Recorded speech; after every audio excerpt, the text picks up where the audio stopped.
So this is going to be the first video where I only use the DJI Action 5 Pro in one of my vlogs. Super excited, but what better way to get used to a new camera than to just use it every day for everything. I was having a conversation with my assistant, ChatGPT, and I was sort of trying to come up with a topic to talk about for today. To be honest, I feel like my life is super boring. The only thing that I thought of doing today on video was to unbox a couple of packages. I guess I could ask myself, how could I make that exciting? How could I make it more engaging, more enjoyable to watch? But that's why the title of this video is the title of this video.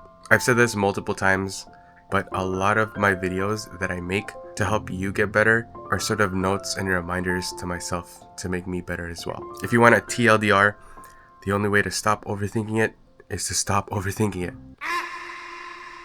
I don't know what that is. Anyways, if you want to stick around, hang out, I'll share with you what I do to stop overthinking once I catch myself doing it.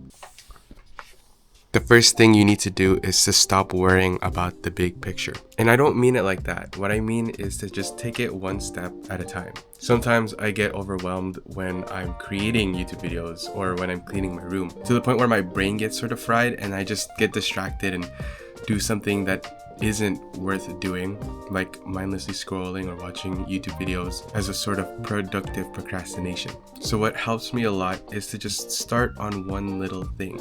If I want to start cleaning my room, maybe I focus on a small area of my room or a small corner of my desk. I put away a couple of items and then that gives me the momentum to keep going. Or if I'm too overwhelmed on a specific video, it really depends on the type of video, but I'll start on the first step, which would be to finding the idea or start scripting. Again, it really all depends, because the way I keep content creation fresh is I sort of change up the process of how I create, I guess.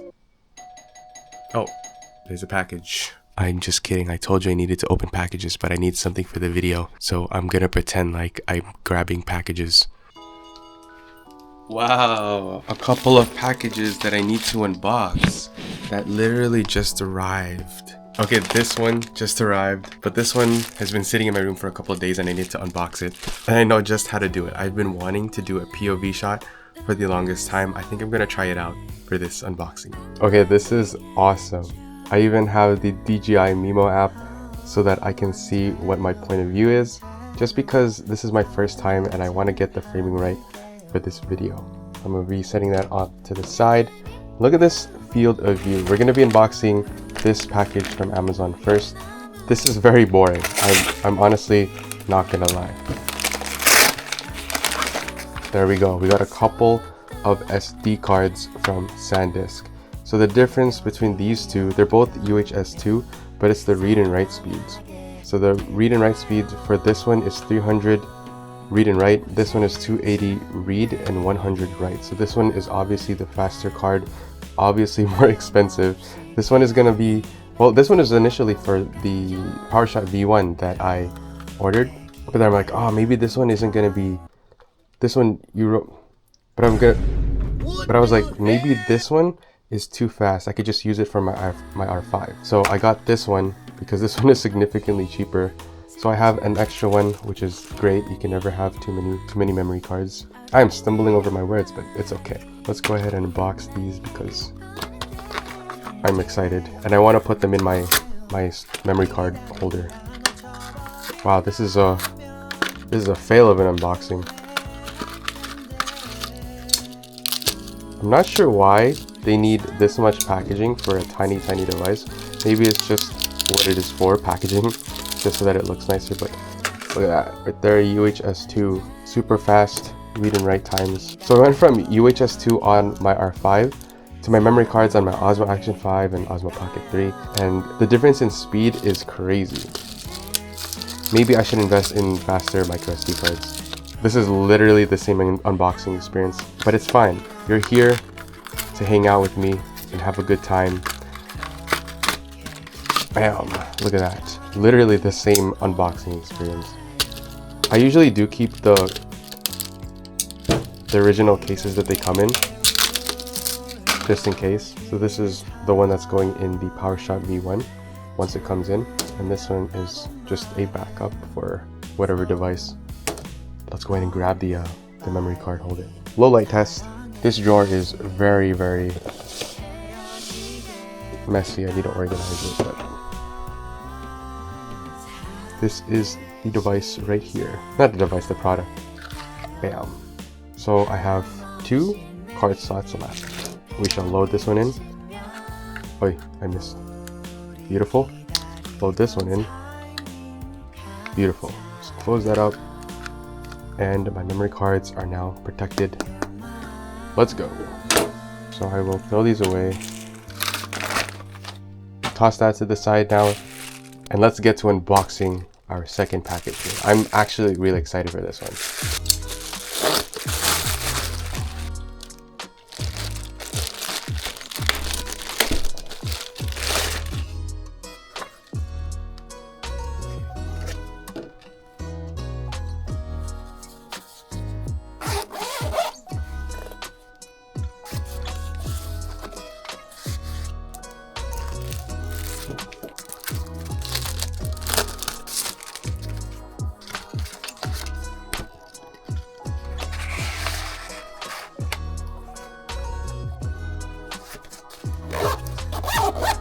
This is pretty sick. So the reason why that unboxing was silent was because I planned to reuse it for maybe social media posts, for a dedicated video on the Lockbee Field Folio A5. I believe this thing is what this is called. I am horrible with names, but I'm pretty sure that's what it's called. This is awesome because it holds A5 sized field note journals, right? And that makes them very, very replaceable, and you can hold up to 4. Plus you got all of this organization, pockets and stuff. You can also hold a pen up here and then more pockets in the back. This is awesome. I'm definitely going to be using this. Again, you got the signature handle that Lockbee has that makes it easy to carry but also easy to pull out of a bag. And then the zipper is pretty nice. I don't know about this dangly thing, but I think that's so that it can open up wide, and then it just sits like that. I'm not going to keep this in there. So I have the mini field journal here, which I absolutely love. It's more for every day and my travel, but if I have extra space in my bag and I don't really care about space efficiency and stuff, this is awesome. Again, I'm talking about my personal needs, and if you are more than willing to carry this, which I think I am if I'm at home, and this is a great thing to have. Of course, this is still going to be my travel journal no matter what, but dude, this is the Bumblebee colorway and I love it. It looks just the same, but of course the logo is yellow and the interior is bright in comparison to this, which is a little bit more duller. I am usually more for the darker, duller, more quieter aesthetic, but I don't know, I couldn't resist this. I had to pick. I was like, let's do the Bumblebee. And no regrets at all. I think I'm gonna have to buy a couple more journals because in all honesty, A5 is my favorite size. I think it's the perfect size for journaling, for sketching, and all of that other creative stuff. But for writing down tasks, for little notes, traveling, I really like the field note size journals the most. Well, that was fun. Something that I gotta stop doing is to stop announcing things. Like if I decided that I want to make this huge goal of getting 100,000 subscribers this year, it's something that's always on my mind, but I shouldn't have to keep telling everyone that's watching, oh, I'm gonna reach 100,000 subscribers this year. I don't know where this is coming from. I'm not gonna lie.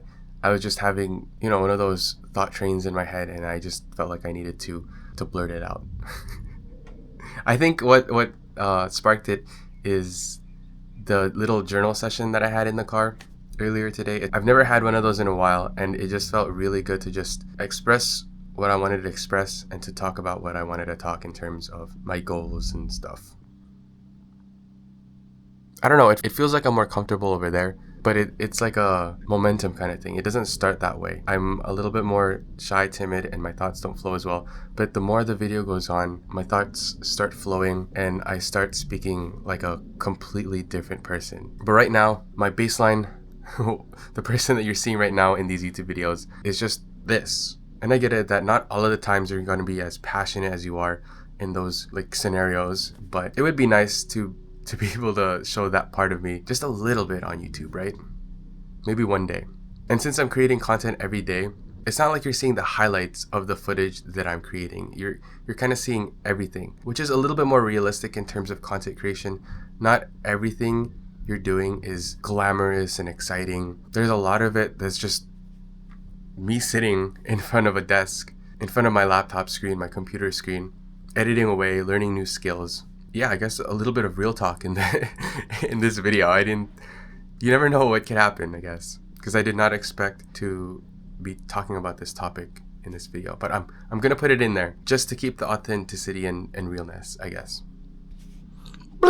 And yeah, the quality on the Action 5 Pro in low light situations like this is absolutely trash, but I kind of want to disregard that for now while I'm still trying to improve on content creation. I don't need to worry about, oh man, this footage is so grainy, I can't use it. I gotta worry about the story and how I'm telling that story.